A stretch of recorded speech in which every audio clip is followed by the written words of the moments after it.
大家好，歡迎收睇熱點專題，一齊深入探討澳洲同國際焦點議題，帶你睇清新聞背後。記得訂閱埋同聲同路人，咁就唔會錯過我哋更新噶啦。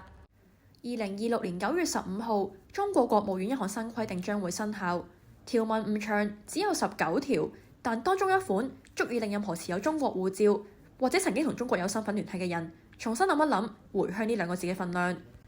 先講一個真實故事，喺今年3月，兩位中國科技創業者應邀由新加坡返回北京開會。佢哋係人工智能公司 Manus 嘅創辦人趙雲同首席科學家季日超。Manus 係一間舊年被形容為第二個 DeepSeek 時刻嘅明星企業，當時 Meta 正準備以大概20億美元收購佢哋公司。喺開會之後，兩人被告知監管審查期間唔可以離開中國，佢哋可以喺國內自由旅行，但唔可以出境。佢哋冇犯法，冇被起訴，連正式法律程序都未開始，但佢哋嘅護照喺呢一刻形同虛設。呢件事正正就係新規定嘅預演。新規定嘅正式名稱係國務院關於出境入境管理嘅規定，由總理李強簽署。當中最關鍵嘅係第4條第3款，寫住違反出口管制、技術進出口管理等規定，可能危害國家產業安全、技術安全。國務院、商務等有關主管部門可以決定唔准有關人士出境。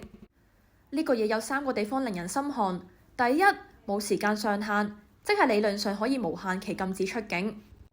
第二，決定權喺商務部門手上，唔使經過法院，冇審訊，冇對質。第三，可能危害4個字，解釋權完全喺執行者手上，冇清單，冇標準。今日可能係 AI 同半導體，聽日可以係任何一項，而呢個範圍行政機關可以隨時擴大。呢個轉變嘅背景唔難理解，喺中美科技競爭白熱化嘅當下，稀土、電池、人工智能、半導體已經成為出口管制嘅重點戰場。防止關鍵技術同人才外流係中國政府清晰嘅政策優先次序。Manus 事件之所以震驚業界，正正因為佢證明，即使公司總部已經搬咗去新加坡，創辦人已經移居當地，但只要返回國內開會，你嘅技術仍然會被視為源自中國，你都可以瞬間被困。法律條文獨立抽象，但過去10年已經有太多真實嘅人用自己嘅自由示範咗中國出境管制可以去到幾盡。澳洲籍記者成蕾10歲隨屋企人由湖南移民澳洲，喺昆士蘭大學讀商科，後來返返去中國，成為官媒 CGTN 財經主播。佢喺2020年喺北京被帶走，冇公開審訊，冇正式罪名公佈，一關就係3年。喺獄中，佢寫過一句説話：已經3年冇見過一棵樹。直到2023年獲釋返回墨爾本，中國官方先證實佢被控為境外非法提供國家秘密罪，而呢個罪名係佢已經復原之後先公佈。呢個故事提醒緊我哋，曾經被中國官方信任同重用並唔代表你有免疫力。香港銅鑼灣書店股東桂民海1996年已經歸化瑞典籍，2015年喺泰國被擄走帶返中國，2020年被判10年徒刑。法院公告話佢已經本人申請恢復中國國籍，但瑞典政府講得好清楚，根據瑞典法律，佢從來都冇失去過瑞典籍。中國單方面宣布佢已經係中國人，目的好直接，一旦你已經被恢復中國國籍，外國領事就管唔到你。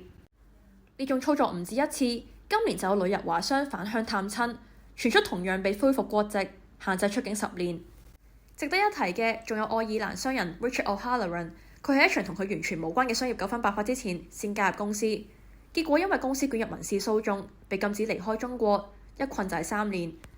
類案例並唔罕見，國際保護組織保護衛士指出，數以10計嘅外國人因為所屬公司嘅商業糾紛而被禁足中國，佢哋當中同糾紛本身根本冇直接關係。出境禁令令商業糾紛入邊嘅權力天平徹底傾斜。呢啲個案睇落唔同，但背後係同一套邏輯。行政機關可以喺冇公開審訊、冇明確時限、冇透明救濟途徑嘅情況下，決定一個人可唔可以離開中國。過往呢套邏輯散落喺唔同嘅法律入邊，而家就寫成一條明文條文，並且授權俾商務部門，一個過往較少直接參與出境管制嘅機關。呢份規定對澳洲華人社群嘅衝擊並唔一致。香港出世嘅人士風險相對最高，即使已經入籍澳洲，但係進入內地嘅時候，仍然有機會被視為具中國身份聯繫嘅人士。持有回鄉證嘅人尤其要小心。桂民海式嘅被恢復國籍先例已經寫低咗。東東南亞移居澳洲嘅華人風險整體較低。呢啲地區嘅華人多數已經定居，原居國亦獲中國承認為獨立主權國家，但唔等於完全冇風險。而台灣移居人士風險特殊敏感，持台灣護照進入內地，往往被置於特殊管理框架之下，而唔單純被視為外國人。目前曾經持有中國護照、戶籍嘅人風險最高，無論原籍何處，呢類人士被視為中國公民嘅機會最大。純粹探親旅遊同技術出口管制完全無關嘅普通人，風險相對較低。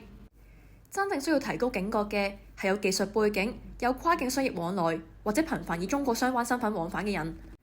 觀眾朋友，呢篇報道嘅目的唔係要製造恐慌，亦唔係要勸大家從此同中國斷絕來往。絕大多數人嘅日常探親旅遊預計唔會受到直接衝擊。真正需要留意嘅係規則嘅邊界喺邊度，執行嘅透明度有幾高，以及自己嘅背景同活動會唔會有一日突然被劃入敏感範圍。了解風險唔代表要放棄親情同根源，相反係想大家可以帶住清醒嘅認知去做屬於自己嘅決定。9月15號將至，了解內容，保持合規，審慎評估係目前最務實嘅態度。出發之前可以向澳洲外交貿易部登記行程，同信入嘅屋企人清楚交代聯絡方式。桂民海事件拖足10年都未解決，其中一個原因正係家屬長期唔知佢嘅下落。對每一個曾經以為已經走咗出去嘅海外華人嚟講，呢件事關乎嘅從來都唔止係一次出行，而係我哋究竟可以幾安心咁安身立命。多謝大家收睇熱點專題。如果鍾意我哋嘅內容，記得訂閱同聲同路人。我哋下次再見。